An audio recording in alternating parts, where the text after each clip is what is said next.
দাদার বিয়েতে পরমাকে কথা দিল সারা জীবন বেস্ট ফ্রেন্ড হওয়ার থাকবে আদিত্য।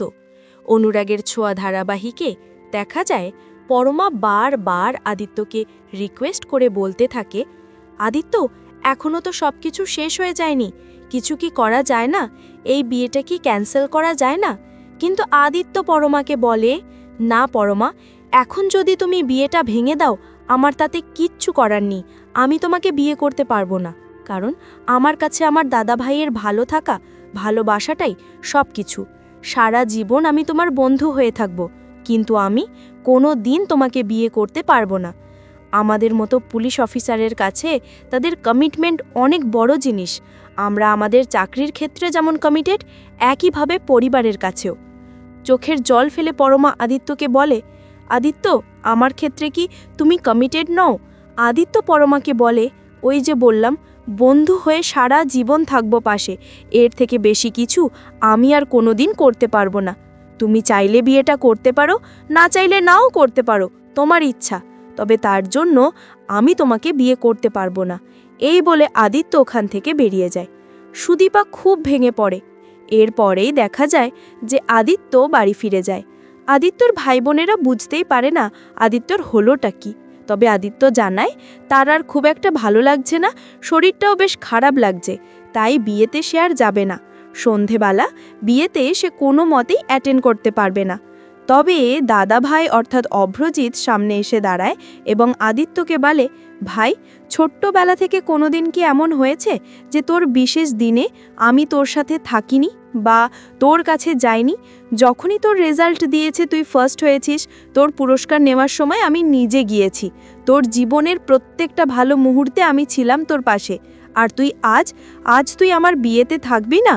অভ্রজিতের চোখের জল দেখে কষ্ট হয় আদিত্যর। অভ্রজিৎকে বলে, থাকবো দাদা ভাই, আমি তোর বিয়েতে থাকবো। এই বলে অভ্রজিৎ তার ঘরে চলে যায়।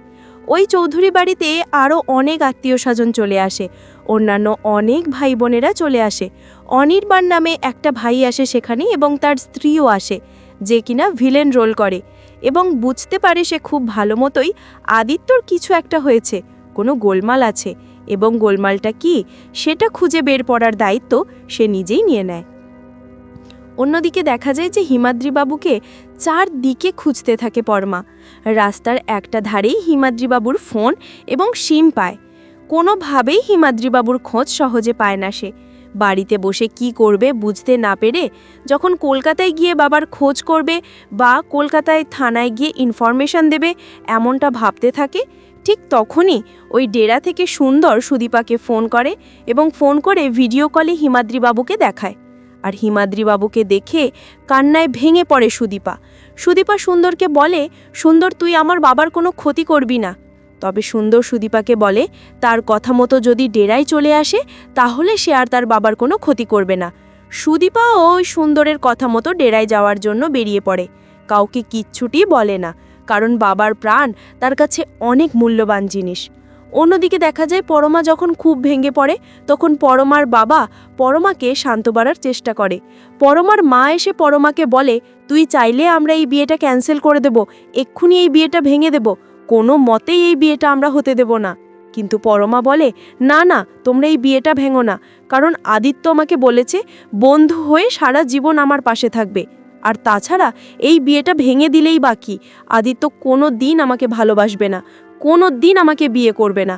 আদিত্য সেটা আমাকে বলে দিয়েছে, তাই আমি এই বিয়েটা করব। আর যাই হোক না কেন, ওদের বাড়ি আদিত্যর সামনে তো থাকতে পারবো, ভালোবাসার মানুষটাকে তো দেখতে পারবো। আমি জানি আদিত্য বন্ধু হয়ে সারা জীবন আমার পাশে থাকবে। তবে পরমার মা পরমাকে বলে, পরমা, এ কথা রাখা চারটেখানি কথা নয়, আদিত্য কখনোই পারবে না সারা জীবন শুধু তোর মুখের দিকে তাকিয়ে কাটিয়ে দিতে। এরপর যদি আদিত্য বিয়ে করে, তার জীবনে নতুন মানুষ আসে, পারবি তো সহ্য করতে? পরমা কাঁদে, চোখের জল ফেলে এবং পরমা তার মাকে বলে, মা, আমার কাছে আমার ভালোবাসার মানুষের ভালো থাকাটাই সব কিছু। আমি চোখের সামনে আদিত্যকে দেখতে পারবো, এটুকুই আমার জন্য যথেষ্ট। এ বলে পরমা বিয়ে ভাঙতে বারণ করে এবং এরপরেই দেখা যায় পরমাকে কনের সাজে সাজানো হয়। তবে ভাবতে থাকে পরমা, আমি কোনো দিন অভ্রজিৎকে ভালোবাসতে পারবো না।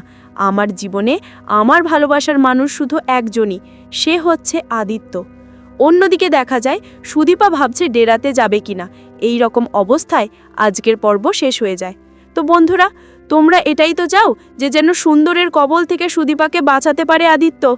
কমেন্ট করে জানাতে ভুলো না আর সাবস্ক্রাইব করে পাশে থাকো।